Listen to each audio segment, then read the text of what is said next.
My dear students, हम लोगों ने यहाँ पे टेम्पररी कोटिंग्स क्या है वो सीख ली। कौन से 3 टाइप से टेम्पररी कोटिंग्स के, जैसे कि colouring by heating, oil blanking, colouring by chemicals. इन मेथड्स के जरिए हम लोग क्या कर सकते हैं, टेम्पररी टाइप में एक प्रोटेक्टिव कोटिंग्स जो है या कलर का शेडिंग जो है या सरफेस के ऊपर एक कलर का लेयर जो है ये बना सकते हैं, जिसकी वजह से एटमॉस्फेयर में कुछ भी चेंजेस हो जाए, जो आपका सरफेस जो है इन चेंजेस से बचता जाएगा, उनके ऊपर रस्टिंग, करोजन, स्केलिंग ये कोई भी होगा नहीं, जिसकी वजह से मशीन का पार्ट्स या जॉब की लाइफ जो है ये बढ़ जाएगी। लेकिन ये टेम्पररी बेसिस में होगा, मतलब ये कुछ समय तक ही जॉब और जॉब के सर्फेसेस को प्रोटेक्ट करने का काम करेगी। तो आपको उन जॉब्स के पार्ट्स को या सर्फेसेस को कितने समय तक चलाना है या कितने दूरी तक उसको लेके जाना है, उसके हिसाब से आपको कौन सी प्रोसेस रिक्वायर्ड है वो प्रोसेस वहां पे अप्लाई करनी है, ये ध्यान में रखना है। तो इसके बाद नेक्स्ट जो प्रोसेस हम लोगों को देखनी है, उन प्रोसेस को कहा जाता है semi permanent coatings. Semi permanent coatings मतलब क्या है कि अर्धस्थाई। एक अस्थाई देखे, अभी ये अर्धस्थाई मतलब क्या है, जब तक हम लोग चाहे तब तक इन कोटिंग्स को हम लोग रख सकते हैं सरफेस के ऊपर, बाद में इनको हटा सकते हैं, या चाहे तो इसको बहुत सालों तक इस्तेमाल में ला सकते हैं। ये जो टाइप्स है उसका एक टाइप हम लोगों ने देखा है, जैसे हमारे घर के अंदर प्लायर इस्तेमाल में लाते हैं हम लोग, तो ये प्लायर के ऊपर एक रबर का कोट दिया हुआ रहता है। ये कोट भी सेमी परमानेंट कोटिंग के जैसा ही है, जब तक चाहे तब तक हम लोग रख सकते हैं, बाद में उसको निकाल सकते हैं। सेम लाइक यहाँ पे है, जो हमारे गाड़ी के ये स्प्रिंग्स होते हैं सस्पेंशन के, वो सस्पेंशन स्प्रिंग के ऊपर भी उसी तरीके से कोटिंग किया हुआ रहता है।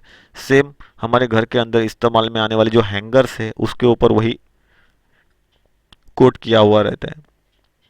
तो ये सेमी परमानेंट कोटिंग के कुछ टाइप्स है जिनके बारे में हम लोगों को सीखना है। जॉब जो है, उस जॉब पर ऐसा लेप किया जाए या ऐसा लेयरिंग किया जाए जो मात्र हटाने पर ही हटे।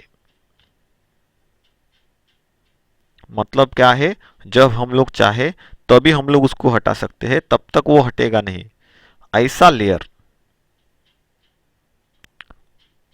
जो होता है उसको हम लोग क्या कहते हैं, सेमी परमानेंट कोटिंग कहते हैं, मतलब ही अर्धस्थाई लेयर, सेमी परमानेंट लेयर या कोटिंग्स।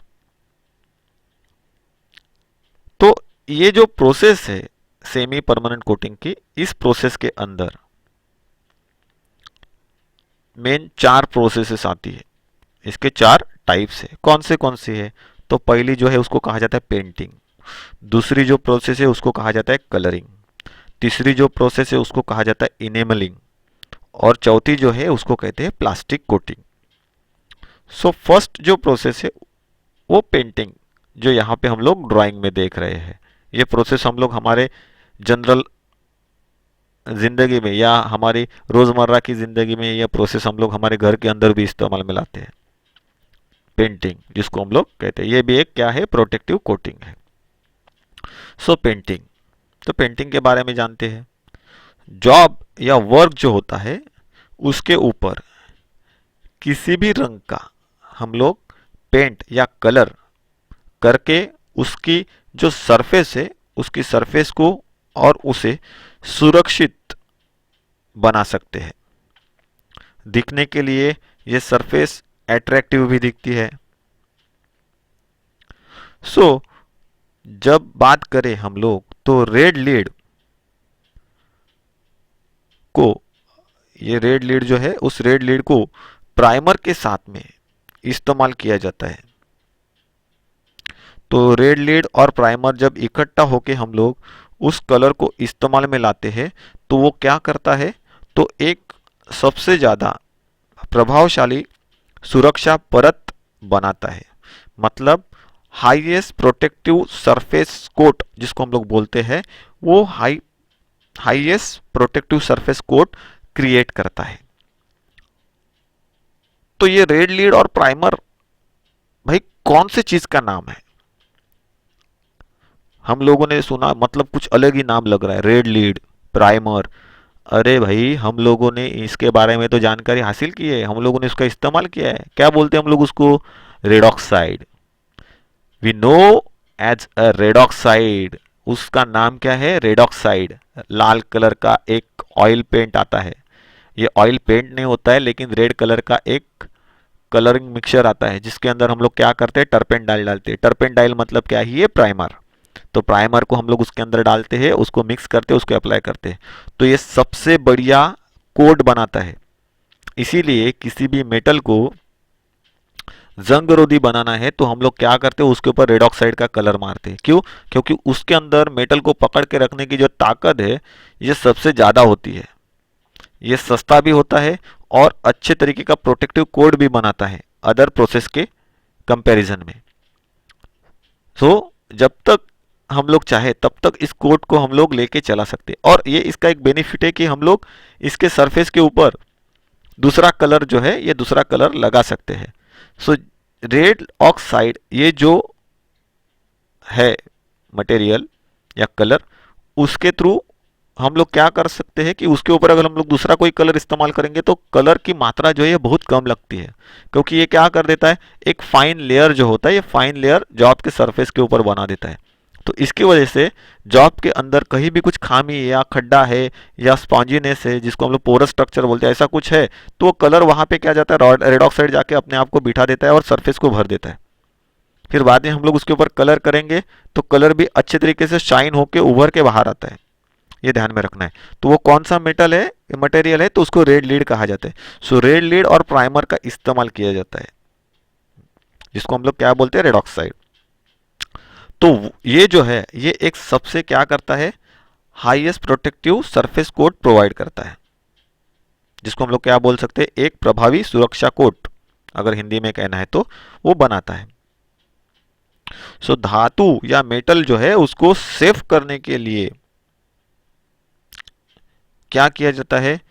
हाई क्वालिटी पेंट जो होते हैं, जिसके अंदर ऑयल के बाउंडिंग किया हुआ रहता है, ऑयल के साथ में जिनको बाउंड किया रहता है, बनाया रहता है, जिसको हम लोग ऑयल पेंट कहते हैं, या कुछ लोग उनको लैकर्स के नाम से भी जानते हैं, उनका इस्तेमाल किया जाता है। तो ये रेड लीड प्लस प्राइमर इस्तेमाल करने के बाद हम लोग ऑयल पेंट लगाते हैं। तो ये समझ में आ गया ये कौन सी प्रोसेस है पेंटिंग की।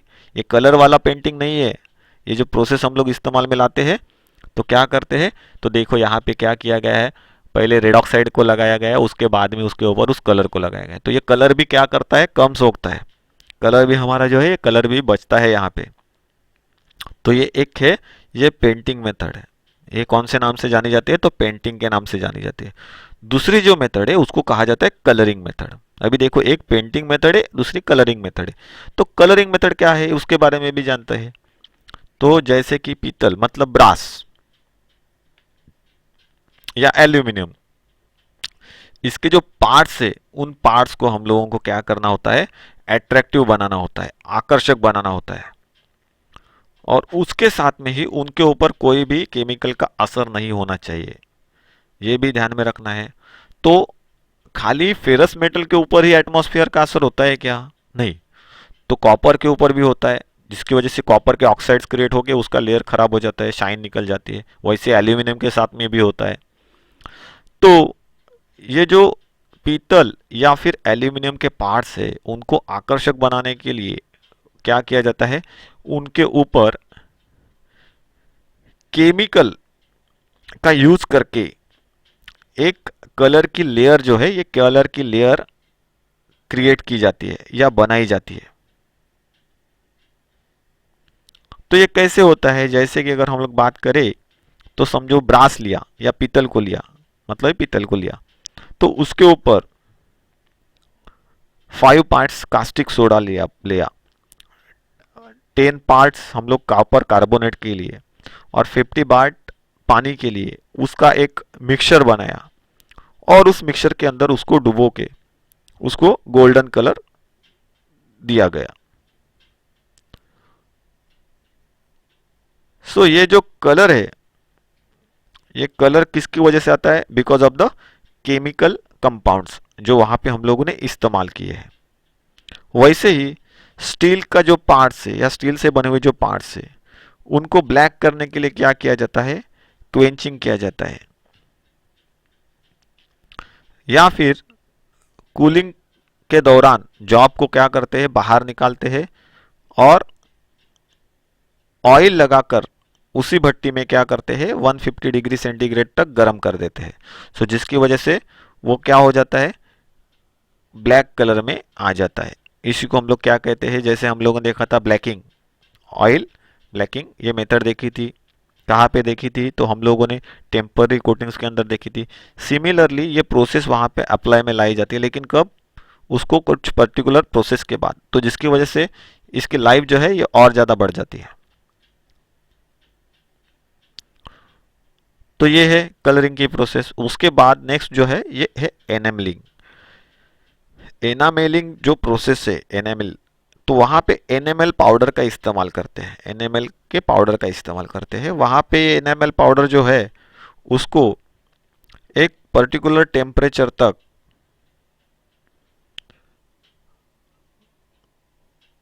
जैसे कि 80 से 100 डिग्री सेंटीग्रेड टेम्परेचर पर क्या करते हैं, मेटल के जो सरफेसेस है या पार्ट है उन सरफेसेस के ऊपर या मेटल के ऊपर क्या किया जाता है, स्प्रे किया जाता है। कितने डिग्री टेम्परेचर पर, तो 80 से 100 डिग्री टेम्परेचर पर।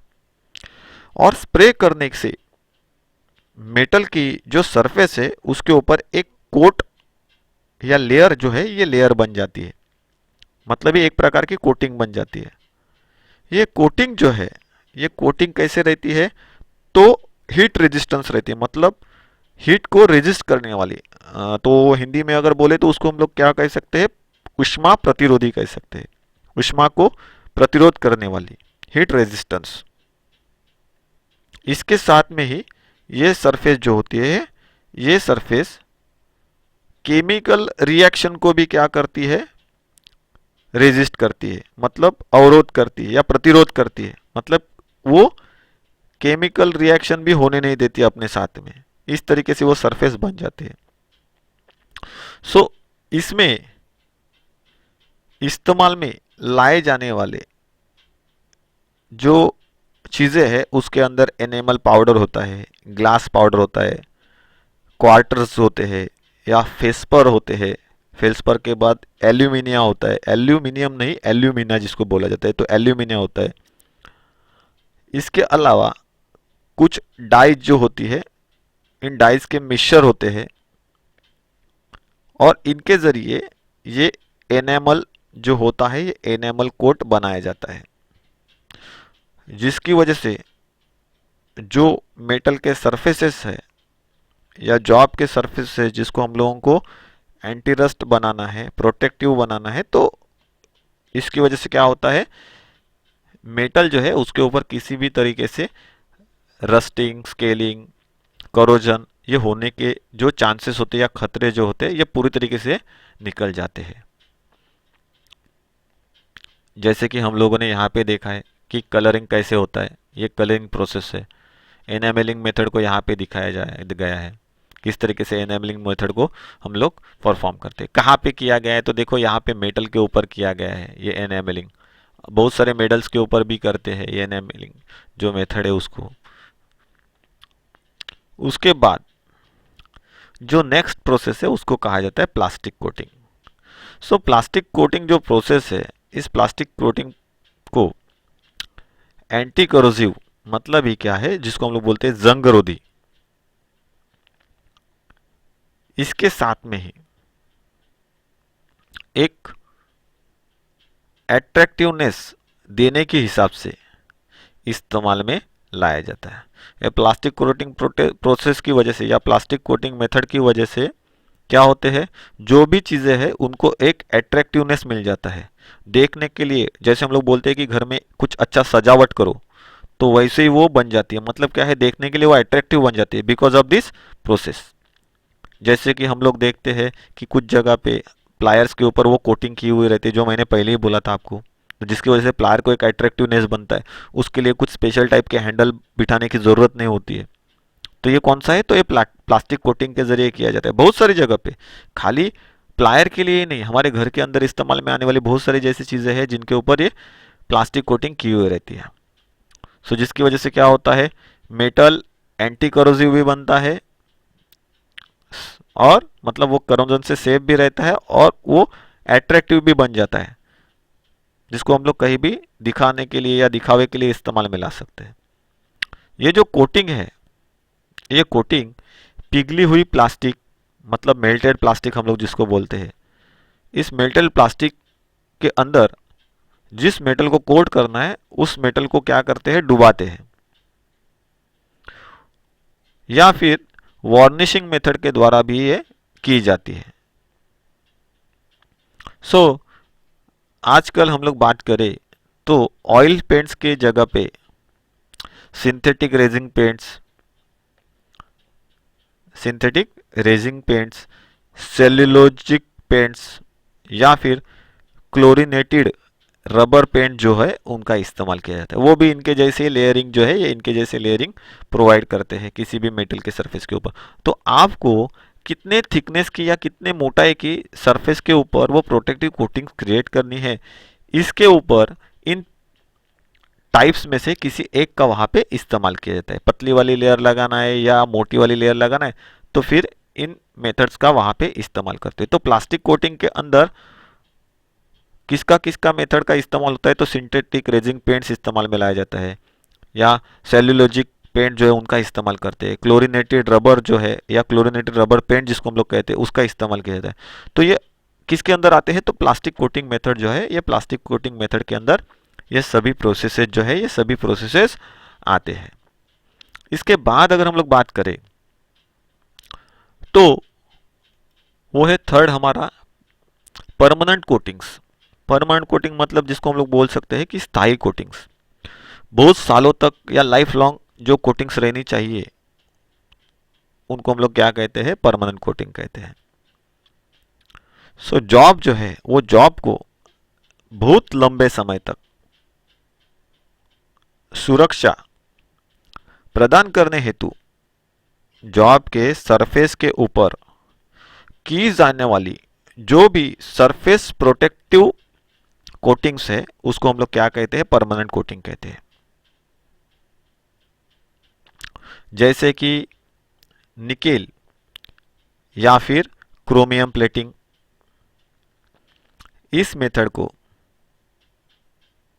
इलेक्ट्रोप्लेटिंग मेथड के द्वारा भी हम लोग क्या कर सकते हैं, परफॉर्म कर सकते हैं। इलेक्ट्रोप्लेटिंग मेथड जो है, इस मेथड में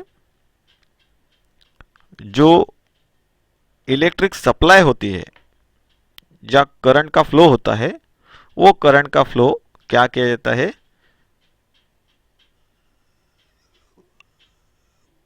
जो मेटल जिसको कोट करना है और जिस कलर का वो कोट करना है, जैसे कि सिल्वर का कोटिंग करना है किसी फेरस मेटल में, तो हम लोग क्या करते हैं, एक एंड में उस मेटल को लगाया जाता है, दूसरे एंड में उस सिल्वर के पार्ट को लगाया जाता है, तो और उसके थ्रू क्या करते हैं, सप्लाई को फ्लो करते हैं। तो इसकी वजह से उसके कुछ पार्टिकल जो है ये निकल के उस कोटिंग करने वाली सरफेसेस के ऊपर जाके बैठ जाते हैं, और इसी को हम लोग क्या कहते हैं, इलेक्ट्रो प्लेटिंग मेथड। सो ये जो मेथड है, इससे किए गए वाले जो कलरिंग होते हैं या कोटिंग्स होते हैं, ये लाइफ लॉन्ग चलते हैं, जल्दी निकलते नहीं है। तो ये जो मेथड है परमानेंट कोटिंग की, इसके भी कुछ टाइप्स है। कितने टाइप्स है, तो इसके 3 मेन टाइप्स है, जिसमें से पहला है निकेल प्लेटिंग। ये सभी प्लेटिंग के टाइप है, यहाँ पे ये प्लेटिंग मेथड्स होती है। तो इसमें से पहला कौन सा है, तो निकेल प्लेटिंग। दूसरा कौन सा है, तो क्रोमियम प्लेटिंग। और तीसरा जो है वो टिनिंग के नाम से पहचाना जाता है। तो पहले मेथड के बारे में हम लोग जानकारी हासिल करते हैं कि निकेल प्लेटिंग क्या है। इस मेथड में जॉब के ऊपर या जॉब के सरफेस के ऊपर निकेल की एक मोटी परत जो है या थिकर लेयर जो है, ये इलेक्ट्रिक या इलेक्ट्रोप्लेटिंग मेथड के द्वारा क्या की जाती है, चढ़ा दी जाती है या बना दी जाती है। जॉब को इलेक्ट्रोलाइट में डुबाया जाता है, इलेक्ट्रोलाइट में डुबाया जाता है। वो इलेक्ट्रोलाइट या इलेक्ट्रोड जो है उसे कैथोड तथा निकल प्लेट जो है उसको एनोड में लगा दिया जाता है और फिर इसके अंदर से पर्टिकुलर डायरेक्शन में क्या किया जाता है, करंट को फ्लो किया जाता है। जैसे ही करंट इसके अंदर से फ्लो होता है, क्या होता है, एक होता है एनोड और एक होता है कैथोड। तो कैथोड में क्या होता है, निकल की प्लेट लगा दी जाती है निकल प्लेटिंग करते समय, मतलब जिसका आप लोगों को कलर लगाना है दूसरे जॉब के ऊपर। और एनोड में किसको लगाते हैं, और कैथोड में किसको लगाते हैं, तो जिसके ऊपर आपको कलरिंग करना है उसको लगाते हैं। और फिर क्या किया जाता है, एक डायरेक्शन में सप्लाई दिया जाता है।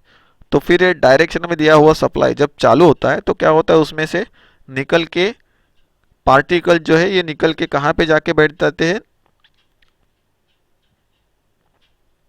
जिस जॉब को आपको कोट करना है या प्रोटेक्ट करना है या प्रोटेक्टिव कोटिंग लगानी है उसके सरफेस के ऊपर ये जाके बैठ जाते हैं। ये जो प्रोसेस है, इस प्रोसेस को जिसको निकल फ्लोटिंग प्रोसेस कहा जाता है, इसको करने से पहले हम लोगों को जॉब का जो सरफेस है पूरी तरीके से क्लीन होना ज़रूरी है। उसके ऊपर ना ही डस्ट, ना ही मतलब धूल मिट्टी, डस्ट के पार्टिकल्स या मिट्टी के पार्टिकल्स, या फिर अगर हम लोग बोलेंगे तो कोई ऑयल सब्सटेंस जैसे कि ऑयल हो गया, ग्रीस हो गया, ऐसे सब्सटेंस अगर रहेंगे तो उनको वहाँ से निकाल देना ज़रूरी होता है। उसके बाद नेक्स्ट जो है ये है क्रोमियम प्लेटिंग। क्रोमियम प्लेटिंग में क्रोमियम की एक लेयर जो होती है ये मेटल के ऊपर बना दी जाती है या चढ़ा दी जाती है, जिससे मेटल जो है ये प्रोटेक्टिव भी हो जाता है, प्रोटेक्ट भी किया जाता है, और उसके साथ में ये शाइन भी करता है, बहुत चमकता है। निकल प्लेटिंग की वजह से क्या होता है, वो चमकने लगता है। ये जो प्लेटिंग की मेथड है, इस प्लेटिंग के द्वारा निकेल से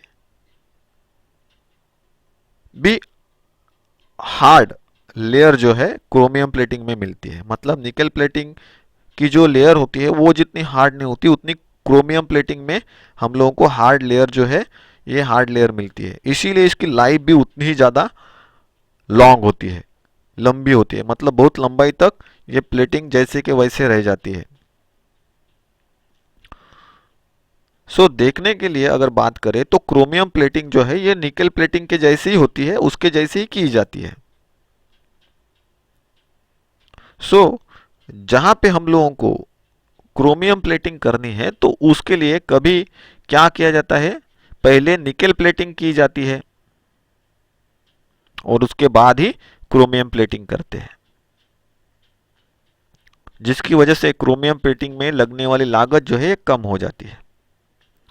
नेक्स्ट जो मेथड हम लोगों को देखनी है परमानेंट कोटिंग की, उसे कहा जाता है टिनिंग मेथड, TINNING, टिनिंग। जो टिनिंग मेथड है, देखिए यहाँ पे वो पहले ही दिखाया है परमानेंट कोटिंग में निकल प्लेटिंग कैसे दिखती है, इस तरीके से शाइन उसका देखो, और वही उसके बाद में क्रोमियम प्लेटिंग होती है। तो क्रोमियम प्लेटिंग में शाइन कैसे बढ़ के मिलती है। Chromium plating most of all चीज़ों के ऊपर करती है, मतलब हमारे घर के अंदर इस्तेमाल में आने वाली चीज़ें, जैसे कि ये हो गए व्हील्स हो गए, अलॉय व्हील्स हो गए किसी भी कार के, बाइक के, उसके ऊपर ये प्लेटिंग मोस्ट ऑफ ऑल की जाती है। हमारे यहाँ पे कम मिलते हैं, लेकिन बाहर देशों में सबसे ज़्यादा ये प्लेटिंग की जाती है बाइक और कार के पार्ट्स के ऊपर। वैसे ही हमारे घर के अंदर इस्तेमाल में आने वाले जितने भी टाइप्स अलग अलग मेटल के नल है या टैप्स है, उनको भी ये निकल प्लेटिंग की हुई रहती है। बाइक के साइलेंसर पार्ट्स है, उनको भी निकल प्लेटिंग की जाती है। नेक्स्ट जो है तीसरा, उसको कहा जाता है टिनिंग मेथड। टिनिंग मेथड जो है, ये टिनिंग मेथड फेरस या फिर नॉन फेरस, मतलब लोह या अलोह धातु, इनको रस्टिंग होने से बचाने के लिए क्या किया जाता है, या ऑक्सीडेशन से बचाने के लिए उनके ऊपर टिन मेटल की लेयर चढ़ाई जाती है। उसी को हम लोग क्या कहते हैं, टिनिंग कहते हैं। जो प्रोसेस यहाँ पे दिखाई गई है टिनिंग मेथड, देखो यहाँ पे ड्राइंग में ये इंटरनल स्ट्रक्चर उसका कैसा दिख रहा है, चमक रहा है, तो इसको हम लोग क्या कहते हैं, टिनिंग मेथड कहते हैं। टिनिंग मेथड करने के लिए पहले मेटल को सॉल्ट मतलब नमक या फिर एसिड, इनका जो मिक्सचर होता है, इनके मिक्सचर में, मतलब मिक्सचर मतलब हिंदी में हम लोग बोलेंगे तो घोल, तो उनका मिक्सचर या घोल में क्या करते हैं, डुबोया जाता है। इसके बाद मेटल को मोल्टेड टीन जो रहता है, मतलब क्या है, जो मेटल है जिसको क्लीन किया गया है उसको कहाँ पे इस्तेमाल किया जाता है, तो जो पिघला हुआ टीन होता है उसकी एक टंकी होती है जिसके अंदर वो पिघला हुआ टीन होता है। जैसे कि यहाँ पे देखो मोल्टन बाथ है, यहाँ पे मैंने वो दिखाया है छोटा सा इलेक्ट्रिक मोल्टन बाथ। तो यहाँ पे टीन को इस डब्बे के अंदर पिघलाया जाता है, जैसे यहाँ पे ड्राइंग में दिखाया है, मैं आपको एरो से यहाँ पे दिखा रहा हूँ। यहाँ पे भी वो इलेक्ट्रिकल फर्नेस दिखाई जिसके अंदर वो बाथ है, और उस बाथ के अंदर क्या किया जाता है, इस टीन को पिघलाया जाता है, टीन मेटल को इसके अंदर पिघलाते हैं। तो क्या करते हैं, ये सब क्लीन होने के बाद किसके अंदर, किस घोल में पहले क्लीन करते हैं, तो नमक मतलब क्या है, सॉल्ट और एसिड का जो मिक्सचर होता है उसके अंदर उसको डुबाते हैं, मतलब क्लीन किया जाता है। और उसके बाद क्या करते हैं, उस मेटल को जिसको हम लोगों को प्रोटेक्टिव कोटिंग देनी है उसको कहाँ पे इस्तेमाल करते हैं, तो टीन की जो टंकी होती है जहाँ पे टीन को पिघला के रखा हुआ रहता है उस टंकी में उसको क्या करते हैं, हम लोग डाल देते हैं या डुबोते हैं।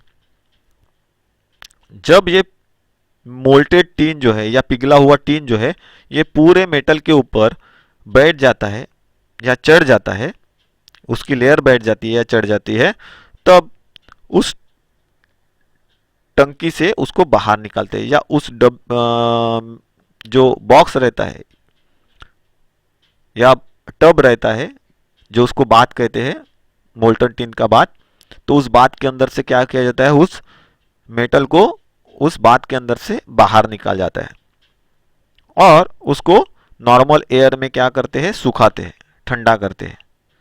और जब ये पूरी तरीके से सूख जाएगा या पूरी तरीके से सूख जाता है उसके बाद ये टीन का लेयर लगा हुआ जो मेटल का पीस है जिसके ऊपर हम लोगों ने टीन का कोट किया हुआ है उसको जो वुडन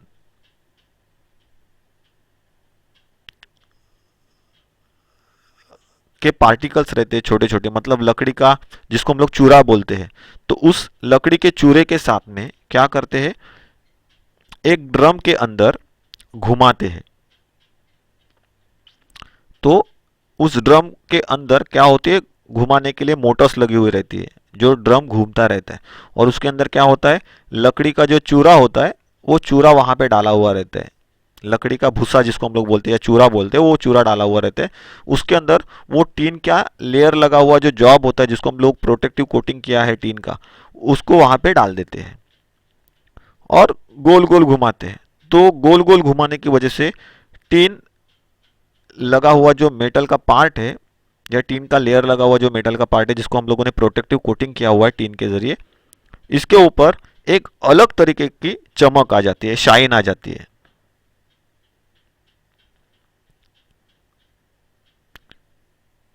सो सेम प्रोसेस कहाँ पे की जाती है, तो मेटल की जो शीट होती है उन मेटल की शीट के ऊपर शाइन लाने के लिए, जिसके ऊपर हम लोगों ने इस तरीके से टीनिंग मेथड की है, उसके ऊपर शाइन लाने के लिए क्या किया जाता है, उस शीट के ऊपर भी क्या करते हैं, लकड़ी का जो चूरा होता है या बहुत सारे लोग उसको बुरादा भी कहते हैं, हिंदी में शायद बुरादा कहते हैं, तो जो बुरादा है या चूरा है उस चूरे के साथ में क्या किया जाता है, शीट को रोलर के बीच में से आगे पीछे घुमाया जाता है। ये कई बार होता है जिसकी वजह से क्या हो जाता है, उन शीट के ऊपर एक अच्छी तरीके से शाइन जो है ये शाइन बन जाती है। तो यहाँ पे हम लोगों ने अलग अलग टाइप के जो प्रोटेक्टिव कोटिंग्स है उन प्रोटेक्टिव कोटिंग्स के बारे में जानकारी हासिल की है। मेन प्रोटेक्टिव कोटिंग के 3 टाइप्स है।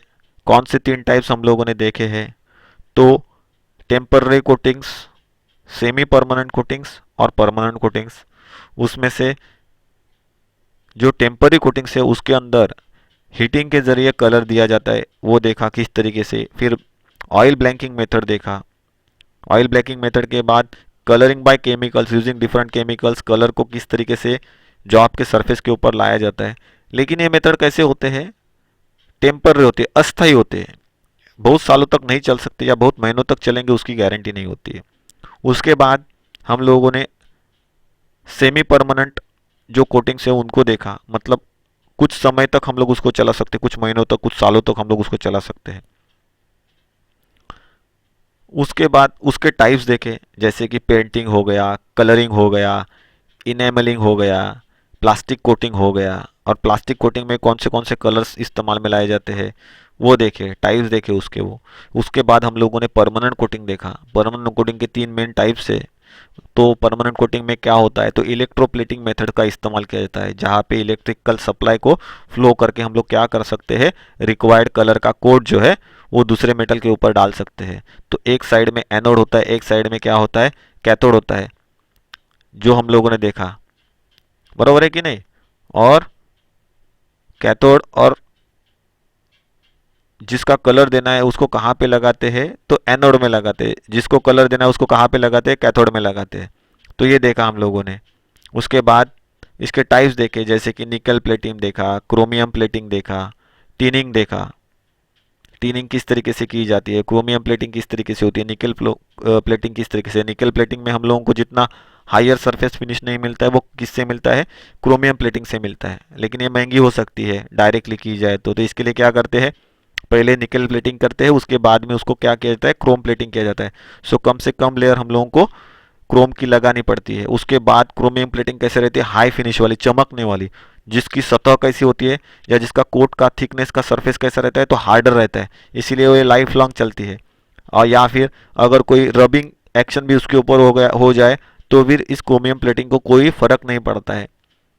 उसके बाद हम लोगों ने देखी थी कौन सी, टीनिंग मेथड। टीनिंग मेथड में क्या होता है, उसको एसिड के घोल के अंदर नमक और एसिड, मतलब सॉल्ट और एसिड मिक्सचर जो होता है लिक्विड, उसके अंदर क्या करते हैं, क्लीनिंग के लिए रखते हैं। जिस जॉब को हम लोगों को या जिस जॉब के सरफेस को हम लोगों को क्या करना है, प्रोटेक्ट करना है या प्रोटेक्ट की कोटिंग देनी है, उसके बाद उसको निकालते हैं।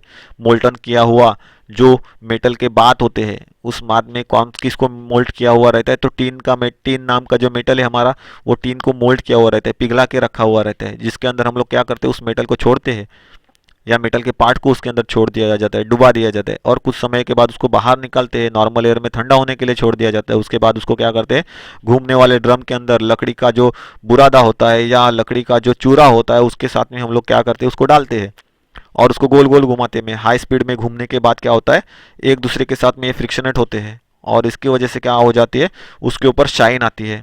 क्योंकि ये टीन मेटल कैसा है, सॉफ्ट है, तो इसके लिए लकड़ी के साथ में घूमते समय लकड़ी उसको इस तरीके से घिस देती है जिसकी वजह से उसके ऊपर शाइन आ जाता है। तो ये एक मेथड हम लोगों ने देखा जिसको हम लोग टीनिंग मेथड के नाम से जानते हैं। उसके बाद इसी मेथड में हम लोगों ने प्लेट को किस तरीके से शाइन लाई जाती है टीनिंग मेथड में, तो रोलर के बीच में घुमाया जाता है, उस प्लेट्स के ऊपर अंदर और बाहर दोनों तरीके से हम लोग क्या करते हैं, लकड़ी का जो चूरा रहता है या बुरादा रहता है उसको रखते हैं और उसके उन रोलर के अंदर से उसको बहुत बार आगे पीछे करने के बाद उसके ऊपर भी जो मेटल की प्लेट्स है जिसके ऊपर टीनिंग किया गया है उन प्लेट्स को भी शाइन लाने की प्रोसेस भी हम लोगों ने वहाँ पे देख ली। तो इस तरीके से ये जो सेफ्टी या प्रोटेक्टिव कोटिंग प्रोवाइड करने के जो तरीके हैं, टेम्पररी, सेमी परमानेंट कोटिंग्स और परमानेंट कोटिंग्स, इनके बारे में हम लोगों ने बहुत अच्छी तरीके से यहाँ पे जानकारी हासिल की है। इसके बाद जो प्रोटेक्टिव या प्रिवेंशन मेथड्स है कोरोजन की, उसके बारे में हम लोगों को और अच्छी तरीके से जानकारी हासिल करनी है कि गैल्वेनाइजिंग किसको कहते हैं, इलेक्ट्रोप्लेटिंग कैसे किसको कहते हैं, क्लोडिंग किसको कहते हैं, मेटल स्प्रेरिंग किसको कहते हैं। ऐसे बहुत सारे ये सरफेस प्रोटेक्शन के जो तरीके हैं या टाइप्स है या मेथड है उनके बारे में हम लोग नेक्स्ट क्लास के अंदर जानने की कोशिश करेंगे। सो डियर स्टूडेंट्स, ये सेशन जो है हमारा यहाँ पे हम लोग ख़त्म करते हैं और मिलते हैं इसी सेशन का जो नेक्स्ट पार्ट है उसके अंदर। So thank you very much students for attending this class.